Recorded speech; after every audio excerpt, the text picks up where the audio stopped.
Walk up to almost any tractor built anywhere in the world in the last 70 years.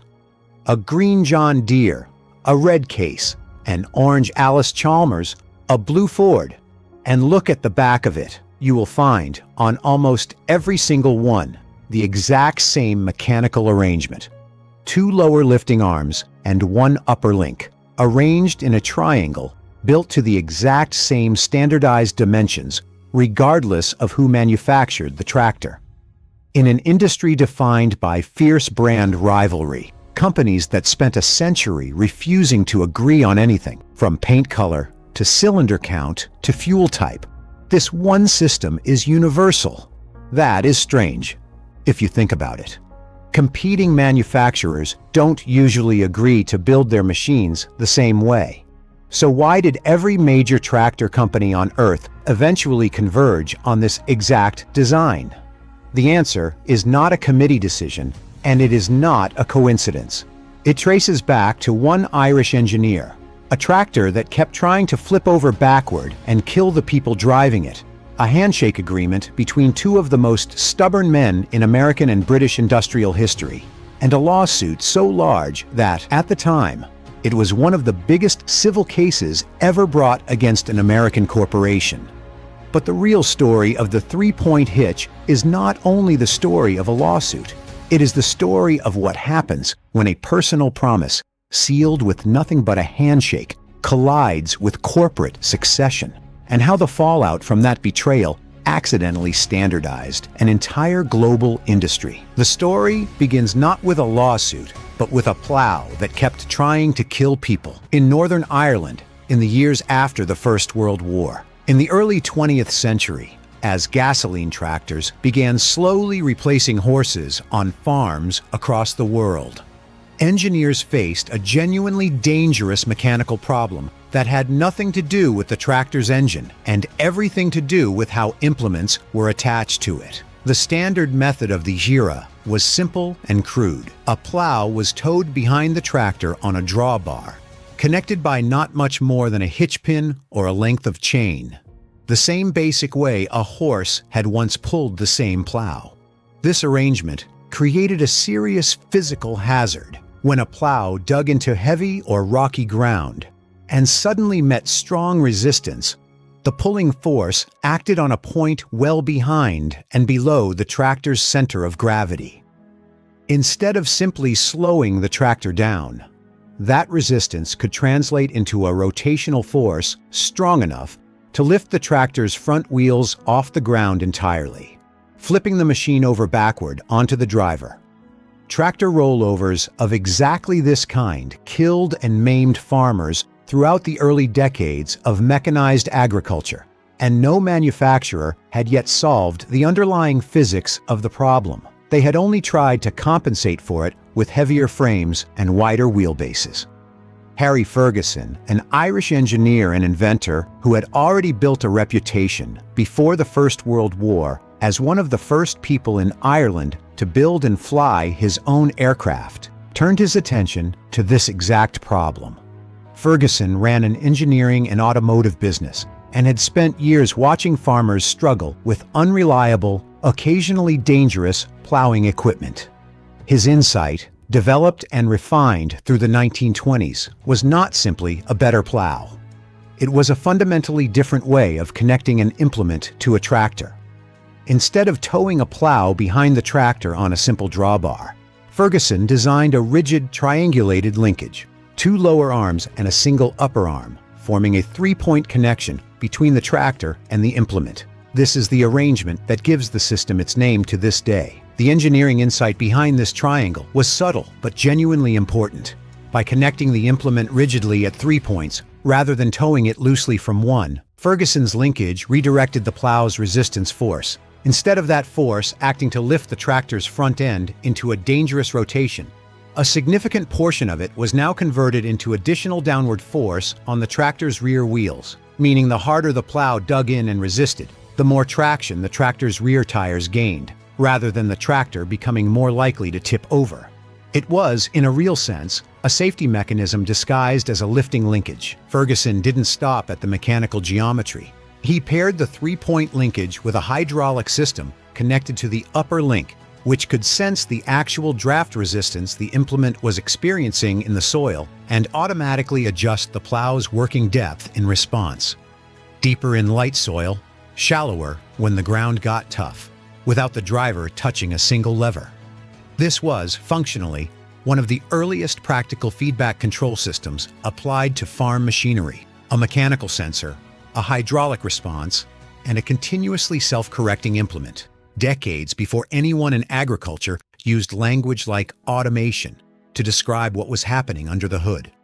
Ferguson patented this linkage system in Great Britain in 1926 and spent much of the following decade refining it through prototype tractors, including a hand-built demonstration machine that history would later nickname the Ferguson Black. In 1936, he partnered with British manufacturer David Brown to produce the Ferguson Brown tractor, the first commercially available machine to incorporate his complete system. The partnership was short-lived. Ferguson wanted a manufacturing partner willing to build his tractor at high volume and low cost, aimed at ordinary working farmers, while David Brown's ambitions leaned toward a smaller run of a higher margin machine. The two parted ways, and Ferguson went looking for a partner who shared his actual vision: mass-produced, affordable, genuinely revolutionary farm equipment. He found that partner on the other side of the Atlantic. In 1938, Harry Ferguson traveled to the United States and met with Henry Ford, by then already one of the most famous industrialists in the world, and a man who, decades earlier, had built his own reputation on the same basic conviction that had driven Ferguson's career: that genuinely useful machinery should be built cheaply enough for ordinary people to actually own it. The two men reportedly demonstrated Ferguson's system to each other on Ford's own estate and reached an agreement on the spot. An agreement that has become one of the most famous informal business arrangements in American industrial history because it was never written down as a formal contract. It was sealed, according to accounts from those present, with nothing more than a handshake between the two men.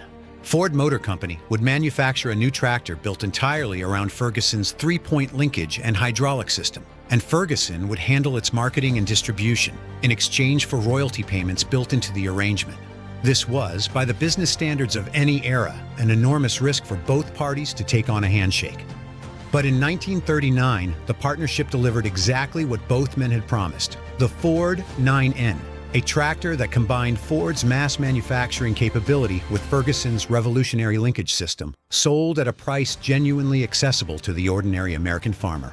It was, by any measure, one of the most significant tractors in American agricultural history. Not because of raw horsepower or engine innovation, but because it made Ferguson's safer, more capable implement system available to hundreds of thousands of working farms almost overnight.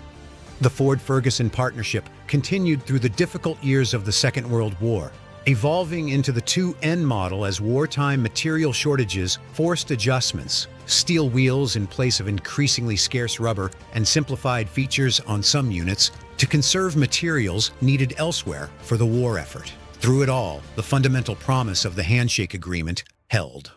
Ford built the tractors. Ferguson's system defined how they worked, and both men profited from an arrangement that neither had ever bothered to put on paper. By the mid-1940s, Henry Ford, well into his 80s, had begun to step back from direct day-to-day control of the company that bore his name.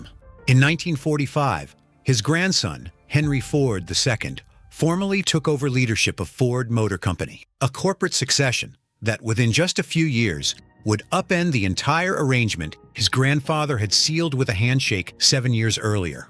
Under the new leadership, Ford Motor Company made a decision that would define this entire story. In 1947, without renewing the handshake agreement and without cutting Ferguson into the deal, Ford introduced a new tractor of its own, the Ford 8N, built with a hydraulic three-point hitch system that functioned in a manner extremely similar to Ferguson's patented design, including a modification, adding a compensating spring to the top link. Ford ended its manufacturing relationship with Ferguson entirely and began building and selling this new tractor independently. For Harry Ferguson, this was not simply a business disappointment. It was the collapse of a personal agreement he had trusted enough to build years of his company's strategy around, made with a man whose word he had taken as sufficient guarantee. There had been no contract to enforce, no formal legal document spelling out what would happen, if one side simply walked away. What Ferguson did have, however, was something Ford's new leadership had apparently underestimated: a set of valid, enforceable patents covering the actual technology, independent of whatever had or hadn't been agreed to on a handshake. In 1948, Harry Ferguson filed suit against Ford Motor Company, alleging both patent infringement, that the 8-ends Hitch system unlawfully used technology covered by his patents, and, in a separate and even more aggressive claim, that Ford had engaged in an antitrust conspiracy to deliberately destroy Ferguson's independent tractor business by using its manufacturing scale and market power against him. After ending their partnership, the damages Ferguson sought were, for the era, almost unimaginably large, reported at the time in the hundreds of millions of dollars, making the case, by many accounts, one of the largest civil lawsuits filed against an American corporation up to that point in history. The legal battle stretched on for years, dragging Ford's engineering decisions, internal correspondence, and the entire informal history of the handshake agreement into courtroom testimony and public scrutiny. For an industry watching closely, the case represented something bigger than a dispute between two men. It was a test of whether a company as large and powerful as Ford Motor Company could simply absorb a smaller inventor's technology once a personal relationship soured, or whether the underlying patents, regardless of how informally the original deal had been struck, would actually hold up. In 1952, the case was resolved. Ford Motor Company agreed to pay Harry Ferguson $9.25 million to settle the patent infringement claims. A substantial victory for Ferguson on the core question of whether his invention had been used without proper compensation, even as the broader antitrust conspiracy claims fared less successfully in the courts. Ford was permitted to continue building tractors using its own version of the Hitch system, now that the underlying patent dispute had been financially settled. But the case had already made its point publicly.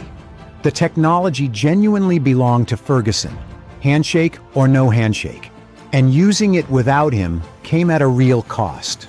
The settlement resolved the legal dispute, but it left Harry Ferguson with an urgent practical problem.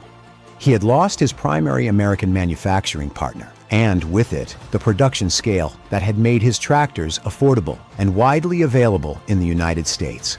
Ferguson moved to establish independent manufacturing capacity of his own, including operations aimed directly at the American market, while continuing production of Ferguson-branded tractors in Britain through arrangements with the Standard Motor Company. But going it alone against a company the size of Ford, without the manufacturing scale Ford had once provided, proved difficult to sustain independently for long. In 1953, Ferguson's company merged with Massey Harris, one of the major Canadian farm equipment manufacturers, forming what would eventually become known as Massey Ferguson. A merger driven in large part by Ferguson's need for the industrial scale and distribution network he had lost when the handshake agreement collapsed, and Massey Harris's interest in acquiring Ferguson's globally respected engineering and Hitch technology. Harry Ferguson's direct involvement with the company diminished in the years that followed, and he died in 1960, having spent his final years watching his invention become one of the most consequential pieces of farm technology in the world, produced now under a name that combined his own with that of the company that had absorbed him. Ferguson's original patents, like all patents, had a finite legal lifespan.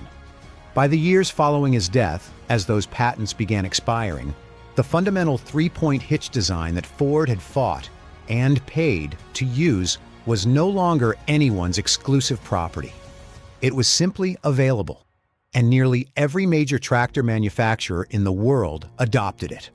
John Deere, International Harvester, Case, Allis-Chalmers, Oliver, and virtually every other serious agricultural equipment maker eventually incorporated their own version of the three-point hitch into their tractor lines, converging over time on standardized dimensions that would allow farmers to attach implements built by one company to a tractor built by an entirely different one.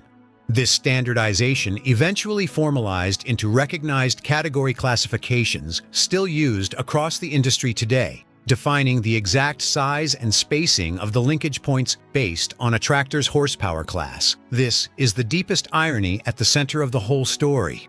A single inventor's patented technology, fought over in one of the largest lawsuits of its era, ended up, once the legal protection around it expired, becoming the one thing every rival manufacturer in a famously divided industry could agree to build identically.